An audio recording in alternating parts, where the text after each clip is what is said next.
துவஜதண்டம் வைக்கின்ற நிகழ்வானது நடைபெற திருவருள் இறையருள் கூடியிருக்கின்ற நன்னாளிலே வேளையிலே எம்பெருமானுடைய அனுக்கிரகத்தினாலே இந்த துவஜதண்டமானது மிக சிரமத்தின் மத்தியில் எங்களுடைய தவிசாளர் அவர்கள் பெரும் சிரமத்தின் மத்தியிலே எங்களுக்கு பெற்றுத்தந்தமைக்காக ஆலய குருவின் சார்பாகவும் இந்த பொதுமக்கள் சார்பாகவும் அவருக்கு எம்பெருமானுடைய அனுக்கிரகம் பரிபூரணமாக திருவருள் கிடைக்கப்பெற வேண்டும் என்று பிரார்த்திப்போடு இந்த துவஜந்தமானது அவர் என்று இருந்தாலும் அவருக்கு என்றும் இந்த பெயர்நாமமானது இந்த மகளூர் முனையிலே என்றும் திகழும் என்பதை கூறிக்கொண்டு இந்த துவஜதண்டத்தினை தற்பொழுது வைப்பதற்கான நிகழ்வு முகூர்த்தங்கள் கூடியிருக்கின்றது. எனவே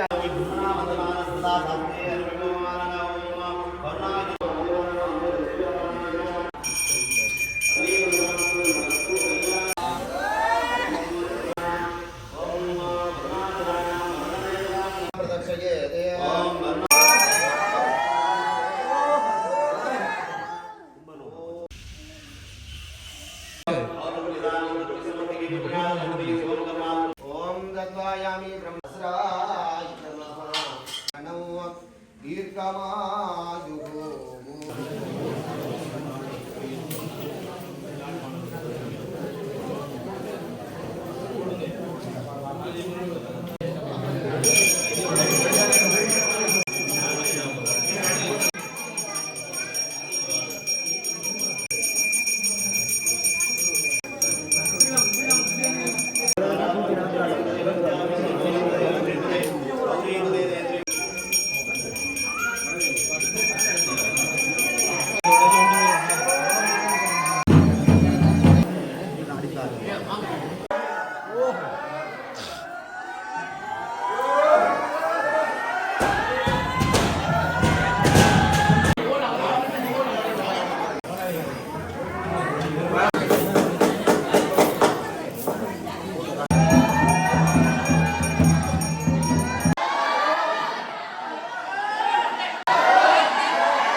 मोने वजन ಎಲ್ಲರ ಭಾಗ ಮಾಡ್ತೀವಿ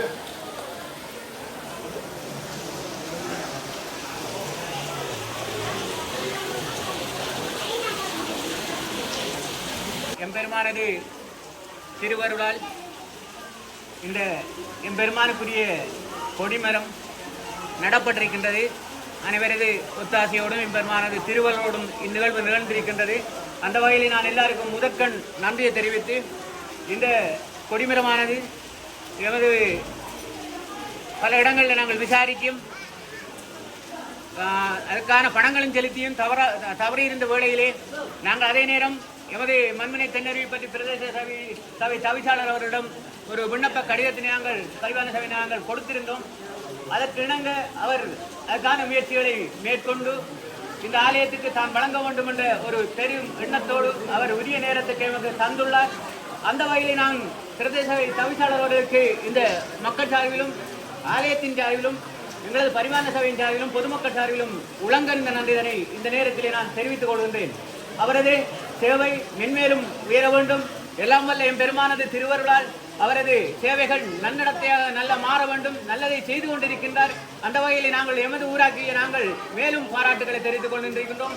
கல்வி சம்பந்தமானது மற்றது இந்த மாடு சம்பந்தமான விடயங்களில் முக்கியமான விடயங்களில் பங்கெடுத்து தனது ஆக்கபூர்வமான நடவடிக்கைகளை மேற்கொண்டிருக்கின்றார். அதற்கு நாங்கள் இந்த மவுலூர் முனை பிரதேச அனைத்து மக்கள் சார்பிலும் நன்றிகளை தெரிவித்து எமக்கு இந்த கொடிமரத்தை இந்த நேரத்திலே தந்துதவிக்கு மீண்டும் நன்றிதனை தெரிவித்துக் கொள்கின்றோம். ஹரஹர நம பார்வதி வதையே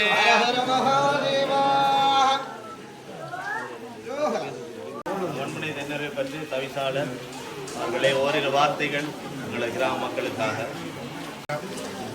உண்மையிலே எனக்கு இந்த கொடிமரம் எந்த கையால் தான் கொடுக்க வேண்டும் என்று ஒரு எழுதப்பட்டிருக்கிறது. இது என்னுடைய இந்த பிள்ளையார், நான் கும்புறது உண்மையில முதல் கடவுள் பிள்ளையார். இந்த பிள்ளையாருக்கு என்னுடைய கையால் இந்த கொடிமரம் கொடுத்ததுக்கு அது மரம் என்னுடைய நோக்கம் சிந்தனையெல்லாம் என்னுடைய இனம் சார்ந்த இன ரீதியான தேசிய சார்ந்த என்னுடைய நடவடிக்கையும் என்னுடைய தலைமை கூடங்களும் என்ன வழிநடத்துகிற அனைவரும் என்னுடைய தேசிய சார்ந்த என்னுடைய வழியாக இருக்க வேண்டும் என்றுதான் என்னுடைய நோக்கம். என்னுடைய இனம் எப்பொழுதும் இந்த நாட்டை ஆளாவிட்டாலும் இந்த நாட்டிலே ஒரு தனி மகனாக எங்களுடைய வடகிழக்கில் நாங்கள் தனித்து வாழ வேண்டும். எங்களுடைய தேவைகள் அனைத்தையும் நாங்கள் பூர்த்தி செய்ய வேண்டும். அதுக்கு உண்மையில் எங்களுடைய மதத்தை நாங்கள் சரியான முறையில் வழிபாடும் இந்த மதத்தை நாங்கள் பின்பற்ற வேண்டும். அறநெறி ஞாயிற்றுக்கிழமையில் எங்களுக்கு இந்த மதத்தை நீங்கள் சரியான முறையில் கொண்டு செல்வதற்கு இந்த அறநெறியை நீங்கள் சரியான முறையில் ஞாயிற்றுக்கிழமையில் கற்பிக்க வேண்டும். காரணம் என்னென்னு சொன்னால் இம்முறை இப்போ 90க்கு முன்பும் எங்களுடைய அறநெறியில் எங்களுடைய பிள்ளைகளுக்கெல்லாம் எப்படி கோலம் போடுற, எப்படி கும்பம் வைக்கிற, எப்படி நம்முடைய மதத்தில் உள்ள அனைத்து விடயங்களும் தெரிந்தவர். இப்பொழுதும் இப்போ இருக்கிற ஜெனரேஷன் உங்களுடைய இப்பத்திய பிள்ளைகள் தெரியும், தேவாரம் தெரியா, திருப்புராணம் தெரியாது, கோலம் எப்படி போடுற, ஒரு நிறமுட்டியை எப்படி வைக்கிற, எங்களுடைய கலாச்சாரங்கள் அழிந்து கொஞ்சம் கொஞ்சமாக மறி வருகிறது. அதுக்கு எங்களுடைய புதுமார்கள் அனைத்தும் என்னுடைய மகளூர் மக்கள் அனைவரும் நமக்கு தேவை. இருக்கிற கொஞ்ச காலம் அந்த காலத்துக்குள்ள எங்களுடைய சந்ததியினருக்கும் எங்களுடைய கலை கலாச்சாரத்தை நீங்கள் பேணி பாதுகாத்து உங்களுடைய இளம் சமுதாயத்தை சொல்லிக் கொடுக்க வேண்டும். நாங்கள் கல்வியில் சிறந்து விளங்க வேண்டும். அந்த கல்விக்கு என்னென்ன தேவையோ என்ன உருவாக்கி இந்த மகளூர் மக்களுக்கும் ஒரு பங்களிப்பு இருக்குது. இந்த தவிசாளர் ஆக்கினத்துக்கு இந்த மக்களுக்கு என்னென்ன தேவையோ அதை நான் கொஞ்சம் கொஞ்சமாக செய்வேன். எங்களுடைய மதம் மீண்டும் ஒன்று சொல்லுகிறேன், நம்மளோட தமிழினம் நம்முடைய இந்து மதத்தை நாங்கள் எந்த விதத்தையும் விட்டு கொடுக்காம ஒன்று சேர்ந்து எங்களுடைய மத வழிபாட்டினையும் சரியான முறையில் செய்ய வேண்டும் என்று கேட்டுக்கொண்டு விடைபெறுகிறேன்.